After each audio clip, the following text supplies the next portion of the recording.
Well, hey there. It's this week's comics a day late because we had a holiday in BC. So first up, The Last Ronin, this TMNT book that's been an absolute blast. It's weirdly oversized and it's annoying how it fits in comic boxes and bags and all that, but it's been an absolute blast. Much more enjoyable than I expected. Enjoying the hell out of it, and it's been quite the hit. Next up, we got The Other History of the DC Universe. This has been a really fascinating comic book. It's actually more of a short story picture book than a comic book because it's all prose. I don't think there's any word bubbles in this one at all. And I'm going to be perfectly honest. I haven't actually read a single one of these yet. I've scanned through them all, and I'm kind of waiting to read them all at once. I might change my mind at any point in time and then just decide to hammer through them. But yeah, so far they look amazing. I've looked through them all. Everything they're covering is really cool. I like John Ridley a lot.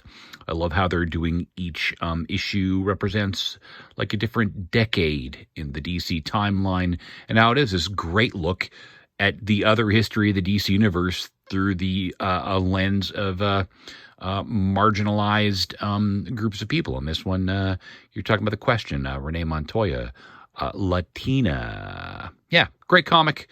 Well, at least it seems like it's great. Next up, we got, oh boy, I'm a Superman fanboy, and I'm really, really enjoying the way things are moving along right now with this current creative team. Every week I go on about how much I'm enjoying the DC anthology books when they get it right, and this is the one that's getting it right. The Midnighter Backup's great. I flicked through this already. The art and the inside's fantastic. Can't wait to read this. Next up, we got Batman and Superman. My God, am I loving this book. This, the art by Ivan Rice is fantastic. The story by Yang is fantastic. It's just a blast. This kind of cool look at a retro take on Superman and Batman. It's really cool. This alternative reality stuff where Superman's from a world where Batman doesn't exist and Batman's from a world where Superman doesn't exist, and they meet in the middle of this weird sort of alternate reality stuff that's sort of weirdly joined together by, of all things, film. It's really cool, man, and I'm digging the hell out of this series. It's been great, this new creative team. Next up, we got Teen Titans Academy, which has also been a really good book from DC. The relaunch has produced a lot of great stuff, and one of those things is the Suicide Squad. Can't wait to see how Connor interacts with the Titans, since he was just recently part of kind of a Young Justice, a Teen Titans affiliate group. It's going to be neat to see how they interact. I'm just repeating myself now. Can't wait to read it. And look, it's Peacemaker and that funky old bizarre helmet that I love because it's so dumb. Next up, we got Stargirl, the spring break special that I can't wait to read. I love the original series. I'm a huge fan of Jeff Johns. I did read some of the preview pages that explains how the Green Arrow and Speedy, they were part of the original Seven Soldiers now because they were sent back in time. So they were time lost, and that's a great explanation for me. Also, there's been some spoilers from inside the book, a double-page spread that indicates seemingly that Jeff Johns and Brian Hitch are going to be doing the new Justice Society comic. I can't wait. Next up, another great book, Strange Adventures by Tom King and Mitch Gerards. This book has been great. We're nearing the end. I think this is issue 10. It's been a big mystery. What's going on with Adam Strange? Has he committed war crimes? Who knows? I suspect in this issue we'll get a real idea of what's going on. Mr. Terrific is investigating, and his wife Alana's caught in the middle. Is his daughter dead or not? I don't know, but man, I can't wait to read this comic. And then we're getting to the trade side of things. I love buying books for my kid through comic stores and Diamond. So this week it's Lilo and Stitch. She hasn't read the comic. Lilo, she hasn't read the comic. She hasn't seen the movie. So this will be her introduction to these characters. And I don't know if she's up for seeing full movies yet, but we'll see what she thinks of that book. Next up, my Marvels. The first issue of Champions. Can't wait to read this. I'm a huge fan of all these characters. I'm not terribly familiar with the other Ewing's writing.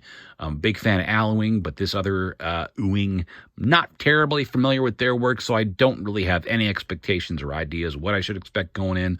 All I know is I love these guys, and they're in this new dynamic where teenage superheroes are outlawed, which is kind of bizarre because it feels like it doesn't really fit in with everything that's going on in Marvel right now, but when you read things in trade, they feel self-contained, so hey, looking forward to it. And then we got the Nick Spencer Amazing Spider-Man. Man, I'm loving the crap out of this. I love Mark Bagley, so I'm going to extra love this volume. Really, really looking forward to it. Nick Spencer's been nailing it. I know not everybody agrees with me, but I'm loving what he's doing with Boomerang and that the giant monster that's now like their little sidekick pet. Love it. And then, hey, Dawn of X, one of the best ways to, actually, in my opinion, the best way to read the X titles right now. You get them all in one volume.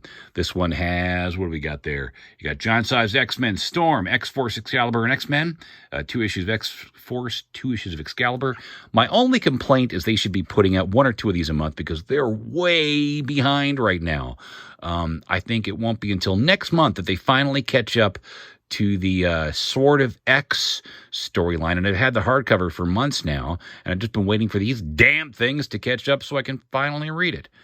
Next up, got a bunch of stuff, and it's a big week for me. There's a meaty stack there. I decided to get all the Jupiter's Legacy books that I didn't have in trade. I have all the singles, and it's interesting how Volume 1 here was originally Volume 2.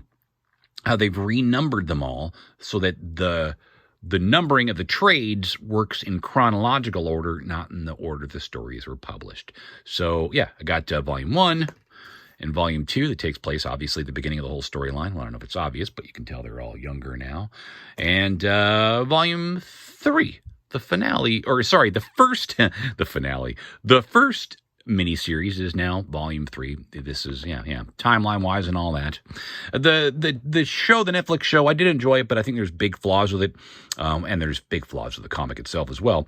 But one of the biggest, weirdest things about the TV show is how it really takes place in the first 2 issues of this series when you've got all this and 4th volume as well. Next up, I've been filling up some gaps for my collection. X-Men Milestones is a really good way to buy the X-Men stuff, the Milestones, because they're great affordable volumes, or at least more affordable volumes. Got a nice big thick volume here.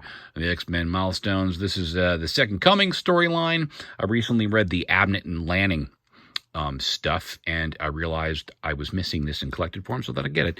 And slowly but surely, I'm filling out my Invincible Ultimate Collection. After this, I will have volume 7 through 11 to get. And then last but not least, Dymo was putting things on sale recently, so I got Xerxes, the old volume of Xerxes. This is on sale. I think I got it for like $5 or something. So I'm looking forward to seeing. I dig these hardcover, funky style books where it's like all double-page spreads. And there you have it. This week's comics. Oh, and I got this little shout out to this funky little thing, a little book of Marvel. It's a cool little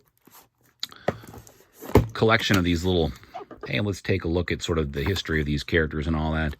It's a cool little thing. Shout out to that cool little thing. Ciao for now. Hope you're all doing well. Tell me what you're into and stay safe out there, people.